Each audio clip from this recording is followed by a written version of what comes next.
अगर हम लोग सिंगल फेज इंडक्शन मोटर में रोल ऑफ कैपेसिटर के बारे में बात करते हैं कि आखिर कैपेसिटर का क्या काम होता था, तो हमने ये बात जानी कि कैपेसिटर का जो मेन काम होता था वो होता था ऑक्सिलरी वाइंडिंग और जो मेन वाइंडिंग है इनके बीच में 90 डिग्री का फेज डिफरेंस क्रिएट करना, यानी कि जो आर्मेचर ऑक्सिलरी वाइंडिंग का जो करंट है और जो मेन वाइंडिंग करंट है आई आई एम, इनके बीच में 90 डिग्री का फेज डिफरेंस क्रिएट करना। ठीक, अगर हम बात करते हैं इनके फेजर डायग्राम की, मैं इससे भी आपको समझा देता हूं। तो फेजर डायग्राम ये ऑलरेडी हम लोग प्रीवियस लेक्चर में देख चुके हैं। तो वहां पे यानी कि IA और IM इन दोनों करंट के बीच का जो डिफरेंस था वो 90 डिग्री था। आपको याद होगा मैंने बताया था स्प्लिट फेज इंडक्शन मोटर इस पे काम करती है।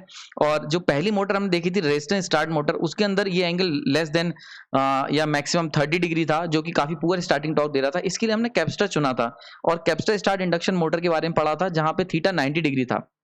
नाउ एक बड़ा इंपॉर्टेंट क्वेश्चन था जो मैंने उस समय अनसॉल्व छोड़ दिया था।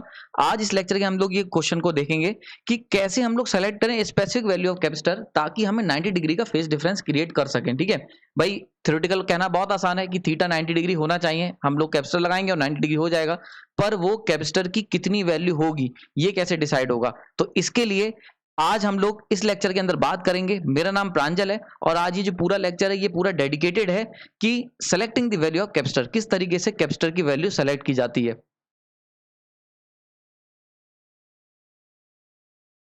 नाउ अगर कैलकुलेशन की बात करी जाए तो फेजर डायग्राम को अगर मैं दोबारा जरा ध्यान से बनाता हूं और तीन चीजों को देखता हूं। वोल्टेज यहाँ पे एज अ रेफरेंस लिया गया है, IA ऑक्सिलरी करंट है, ऑक्सिलरी वाइंडिंग में फ्लो होने वाला, IM मेन वाइंडिंग के अंदर फ्लो होने वाला करंट है। ठीक है, नाउ अगर बात करी जाए इसी केस में तो यहाँ पे जो ऑक्सिलरी करंट होता है ये वो करंट होता है जो ऑक्सिलरी वाइंडिंग में बहता है और ऑक्सिलरी वाइंडिंग के अंदर ही कैपेसिटर भी कनेक्टेड होता है। यानी कि ऑक्सिलरी वाइंडिंग जो होगा करंट जो होगा वो फाई अगर फेज एंगल है, पावर फैक्टर एंगल जिसे हम लोग कहते हैं, जो कि वोल्टेज और करंट के बीच में बनाया जाता है बेसिकली।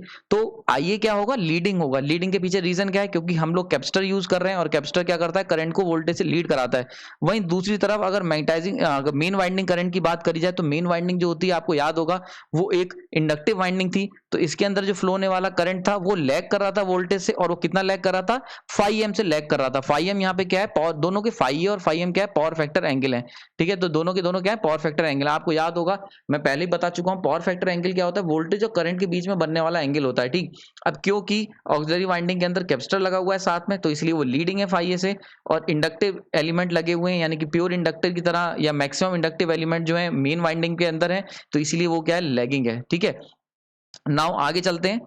अगर हम बात करें कैपेसिटर की तो हम कैपेसिटर को, हमें कुछ कैपेसिटर की जो वैल्यू होगी वो हमें कुछ इस तरीके से पर्टिकुलर वैल्यू सेलेक्ट करनी होगी ताकि हमें जो नेट वैल्यू मिले फाई और फाई एम के बीच में वो कितनी मिले, 90 डिग्री मिले। ठीक है, ये बात आपको समझ में आ गई होगी, इसमें कोई डाउट नहीं होना चाहिए। ठीक, नाउ आगे चलते हैं। इसी केस के अंदर अगर हम लोग बात करते हैं और phi A plus phi M equal to 90 degree. ठीक है, नाउ फाई ए क्या है, लीडिंग होगा। रीजन क्या है फाई ए लीडिंग होने का, अभी मैंने बताया।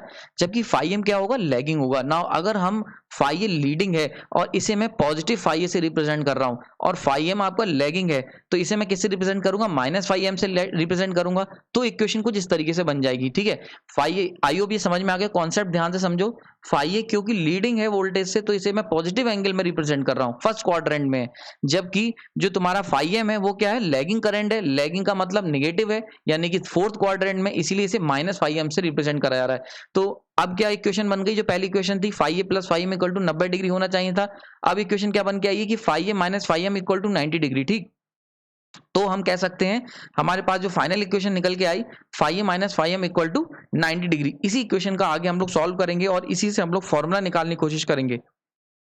Now phi A minus phi M equal to 90 degree, phi A की अगर बात कर लें तो ये क्या होता है, tan inverse XL A minus XC upon R A. यानी कि अगर किसी सर्किट के अंदर, आपको पता होगा या आपने बेसिक इलेक्ट्रिकल में पढ़ा होगा, अगर किसी सर्किट के अंदर इंडक्टिव एलिमेंट लगे हुए हैं, कैपेसिटिव एलिमेंट लगे हुए हैं और रेजिस्टिव एलिमेंट लगे हुए हैं, तो उसका जो पावर फैक्टर एंगल होता है वो tan inverse X upon R होता है। नाउ एक्स क्योंकि हमारा केवल इंडक्टिव नहीं है, इसीलिए एक्सएल ए यानी कि इंडक्टिव एलिमेंट। ठीक है, यहाँ पे देखो अगर इस पर्टिकुलर केस की बात करी जाए तो ये एक्सएल ए ये क्या दिखा रहा है, XLA ये पर्टिकुलर आपका दिखा रहा है इंडक्टिव एलिमेंट, यानी कि उसके अंदर जो इंडक्टिव एलिमेंट लगा हुआ है इंडक्टिव एलिमेंट।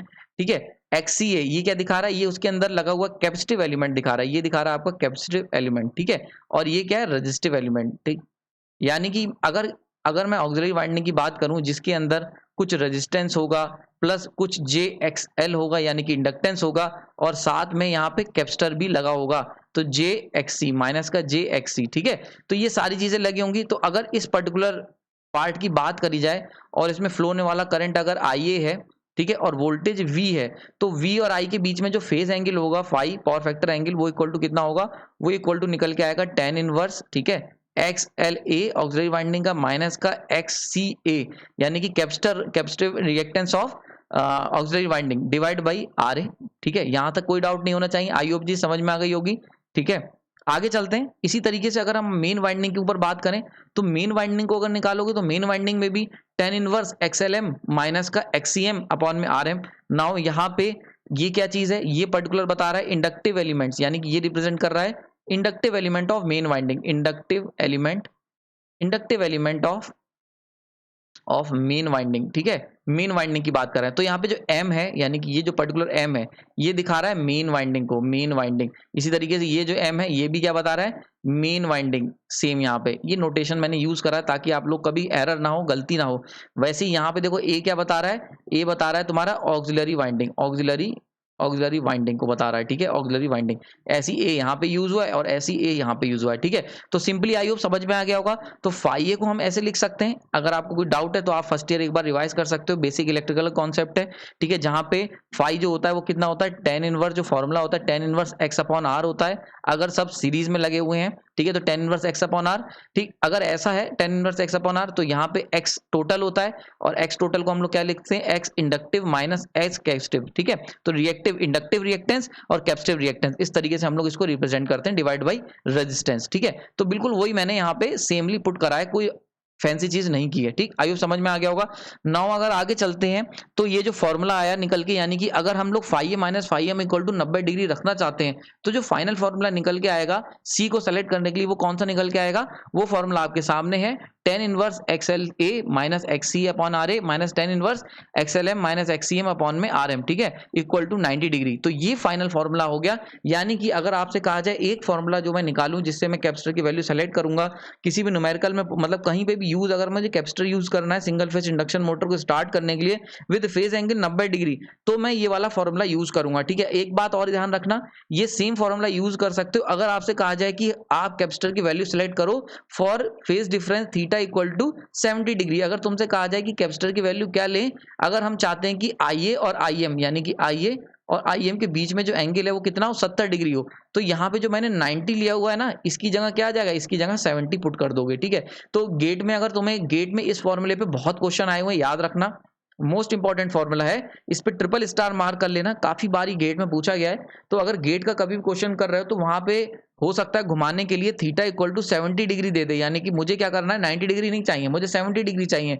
या कह सकते हैं डबल कैपेसिटर मोटर है तो ऐसे केस में मुझे जो मुझे वैल्यू चाहिए वो 110 डिग्री चाहिए, ठीक है। तो 110 डिग्री चाहिए तो वहां पे 110, 90 की जगह 110, यानी कि जितना भी तुम्हें फेज डिफरेंस चाहिए उतने का तुम कैपेसिटर वहां पे पुट कर दोगे, ठीक। आईओबी जी समझ में आ गई होगी। नाउ ये मैंने जनरलाइज फॉर्मूला दिया है, यानी कि देखो जनरली हम लोग जानते हैं कि ऑक्सिलरी वाइंडिंग जो होती है उसके अंदर ही आर कंपोनेंट भी होता है, एक्स कंपोनेंट, एक्सएल कंपोनेंट भी होता है और कैपेसिटर कंपोनेंट भी जुड़ा होता है। जबकि अगर मेन वाइंडिंग की बात करी जाए तो वहां पे केवल नॉर्मल वाइंडिंग होती है, यानी कि आरएम और एक्सएलएम, ये दो चीजें ही होती हैं, ठीक है, और कोई कंपोनेंट नहीं होता। लेकिन मैंने यहाँ पे देखो आपको एक्ससी कंपोनेंट भी दिया हुआ है, यानी कि मान लेते हैं अगर तुमसे एक एक्स्ट्रा क्वेश्चन पूछ लिया जाए कि अगर हम लोग मेन वाइंडिंग के अंदर भी कैपेसिटर लगा दे रहे हैं और ऑक्सिलरी वाइंडिंग में भी कैपेसिटर लगा दे रहे हैं, तब क्या होगा, तब कैसे 90 डिग्री मिलेगा, ठीक है। तो ऐसे पर्टिकुलर सिनारियो के लिए मैंने आपको एक जनरलाइज फॉर्मूला दे दिया है, जिसमें भी कैपेसिटर लगाओगे उसमें तुम एक्सीएम ले लोगे। अगर कैपेसिटर नहीं लगाओगे तो इस पर्टिकुलर चीज को, फॉर एग्जांपल मान लेते हैं मेन वाइंडिंग के अंदर मैंने कैपेसिटर नहीं लगाया तो ये एक्सीएम लिखा हुआ है, इसको क्या ले लोगे, इसको 0 ले लोगे, ठीक। आई होप जी समझ में आ गई होगी। आगे अभी न्यूमेरिकल मैं आपको कराऊंगा तो आपको ये चीज एकदम क्लियर हो जाएगी। आगे चलते हैं।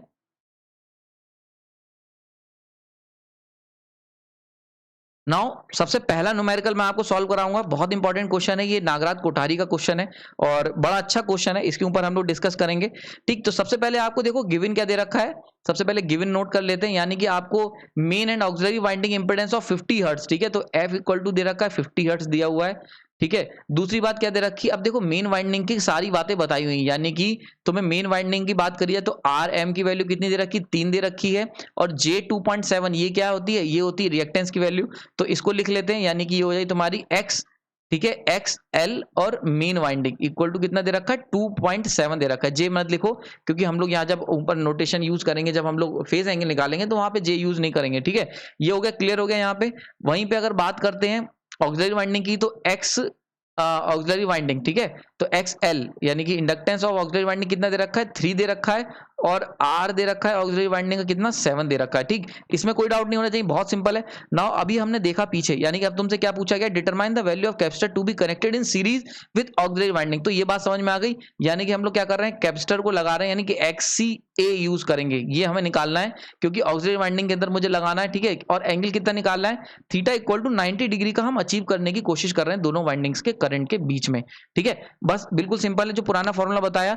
तो देखो हम क्या चाह रहे हैं, हम चाह रहे हैं कि phi A minus phi M, इनके बीच का जो एंगल है वो कितना होना चाहिए, 90 डिग्री होना चाहिए, ठीक। तो फॉर्मूला क्या होता था, फाई ए को क्या लिख सकता हूं मैं, टेन इनवर्स, ठीक है, X L A minus X C A divide by R A. ध्यान रखना फॉर्मूले में कोई गलती नहीं होनी चाहिए, बहुत सिंपल सा है, इसमें कोई भी खास रॉकेट साइंस नहीं लगी है, सिंपल फॉर्मूला है। और ये पूरे तुम्हें 2 नंबर देगा, देखो जब भी गेट में इस पे क्वेश्चन आया तो 2 नंबर में आया, तो सोचो जरा सा फॉर्मूला है और एग्जैक्ट। अच्छा, इसके सही होने के भी मैक्सिमम चांसेस होते हैं, क्योंकि कहीं एरर का कोई खास चांस है नहीं, ठीक है। तो माइनस का टेन इनवर्स, अब भाई इसको लिख लेते हैं, ये हो गया फाई ए का फॉर्मूला, और ये हो गया फाई एम का। फाई एम को हम कैसे निकाल सकते हैं, टेन इनवर्स, ठीक है, यहाँ पे X L M minus X C M main winding का divide by R M equal to कितना दे रखा है, 90 डिग्री दे रखा है, ठीक है। अब देखो एक खास बात जो देखने को आती है कि इसके अंदर हमने कैपेसिटर केवल ऑक्सिलरी वाइंडिंग में यूज करा है, मेन वाइंडिंग में तो यूज करा नहीं है, तो ये चीज कितनी हो जाएगी, ये हो गई 0।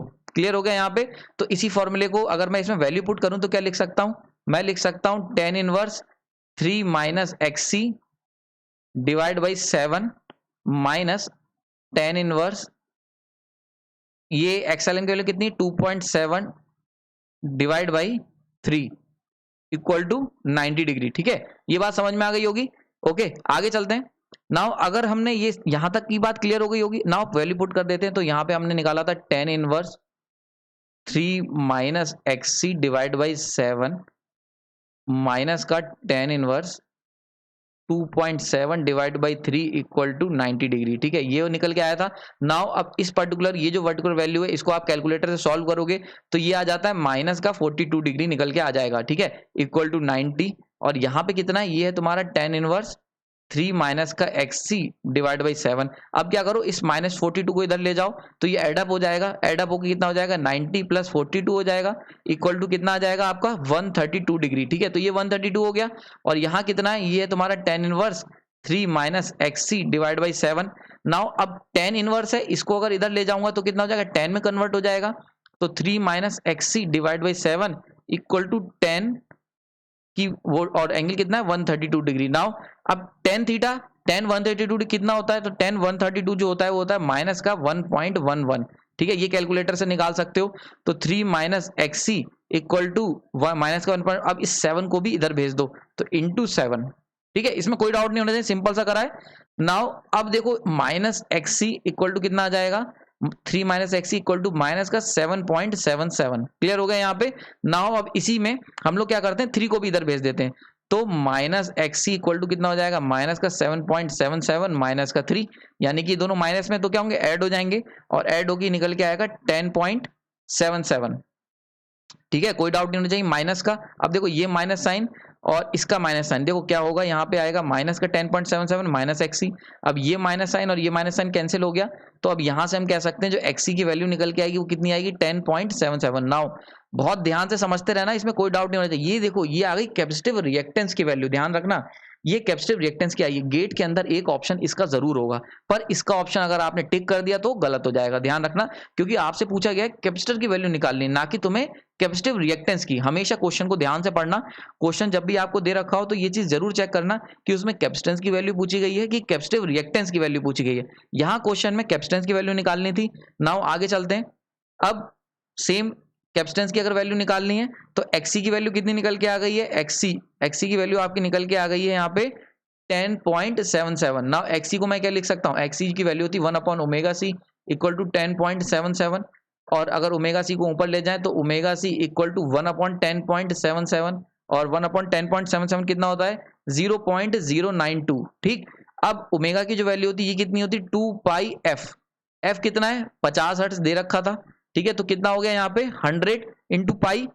ठीक है, ये हो गया। तो अब देखो क्या हो गया, आपके पास क्या निकल के आ गया 100 पाई सी इक्वल टू 0.092। अब इन दोनों को नीचे ऊपर करके जब सॉल्व करोगे क्रॉस मल्टीप्लाई करके, तो सी की जो वैल्यू निकल के आएगी वो 295.7 माइक्रोफेरेड निकल के आएगी। ठीक है, तो आई होप ये समझ में आ गया होगा, इसमें कोई डाउट नहीं होना चाहिए। बहुत ही सिंपल क्वेश्चन था, कुछ नहीं करना है, केवल तुम्हें जो मैंने फॉर्मूले का डेरिवेशन बताया है पीछे, वो डेरिवेशन याद रखना है, जिससे कि अगर गेट का क्वेश्चन कहीं घुमा दिया जाए तो आपकी गलती ना हो। और फॉर्मूला जो तुम्हें निकल के आया फाइनल फॉर्मूला, वो भी आई होप समझ में आ गया होगा, उसमें कोई बहुत ज्यादा कॉम्प्लिकेशन नहीं है, बहुत सिंपल सा। बस तुम्हें ये याद रखना है कि जो फाई की जो वैल्यू होती है, यानी कि जो पावर फैक्टर एंगल की वैल्यू होती है, वो tan inverse x upon r होती है, अगर सीरीज में एलिमेंट जुड़े हुए हैं। ठीक है, याद रखना, पैरेलल में जोड़ोगे तो अलग हो जाता है फॉर्मूला, यहाँ पे केवल सीरीज एलिमेंट की, ये आपने बेसिक में पढ़ा होगा। नाउ एक और क्वेश्चन लेते हैं, एक और क्वेश्चन मैं आपके लिए लेता हूं यहाँ पे, कि जिससे कि बिल्कुल क्लियर हो जाए, कोई भी गलती नहीं होनी चाहिए इस तरीके के क्वेश्चंस में। ठीक है, 100% सही करने। नाउ इस क्वेश्चन में दे रखा है, ठीक है, सबसे पहले गिवन नोट कर लेते हैं, गिवन देखते हैं क्या क्या है। तो हमारे पास दे रखी है ऑक्सिलरी मेन वाइंडिंग, जो है मेन वाइंडिंग के बारे में, मेन वाइंडिंग के बारे में बातें दे रखी हैं, कितना 3 + 3j। ठीक है, और ऑक्सिलरी वाइंडिंग तुम्हें दे रखी है, ऑक्सिलरी वाइंडिंग उसके बारे में क्या दे रखा है 6 + 3j। ठीक है, ये दे रखा है तुम्हें ओम्स में।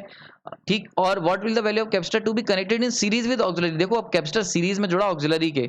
ठीक है, ये बात समझ में आ गई। और फेज डिफरेंस 90 डिग्री चाहिए, यानी कि थीटा इक्वल टू 90 चाहिए मुझे। ठीक है, नाउ अब सिंपली आपको क्या करना है, सेम कि ऑक्सिलरी वाइंडिंग और मेन वाइंडिंग के बीच का एंगल कितना होना चाहिए 90 डिग्री होना चाहिए। ठीक है, तो ऑक्सिलरी वाइंडिंग जो है ये कितना होगा, ये होगा तुम्हारा tan इनवर्स।